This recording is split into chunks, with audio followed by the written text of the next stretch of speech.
بسم اللہ الرحمن الرحیم۔ اگر تو 10 برس تک بے روزگار رہے اور تیرے پاس کھانے کو کچھ بھی نہ ہو تو پھر بھی تو علم سے منہ نہ موڑ۔ سب سے بہتر اور عزت کا لقمہ وہ ہے جسے اپنی محنت سے حاصل کیا جائے۔ اللہ کا ہر فیصلہ عقل اور انصاف پر مبنی ہوتا ہے، اس لیے حرف شکایت کبھی لب پر نہ لاؤ۔ دنیا کو پا لینا کوئی برائی نہیں، لیکن جب دنیا کو آخرت سے بہتر سمجھا جائے تو پھر یہ دھوکہ اور خسارہ ہے۔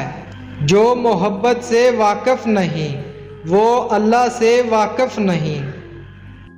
آپ کا خوش رہنا ہی آپ کا برا چاہنے والوں کے لیے سب سے بڑی سزا ہے۔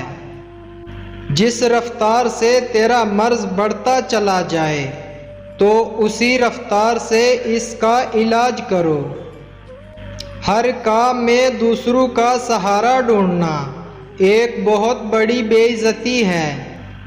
اگر تم اللہ سے رابطہ قائم نہیں کر سکتے تو کسی اللہ والے کی صحبت میں بیٹھ جا، اللہ سے رابطہ قائم ہو جائے گا۔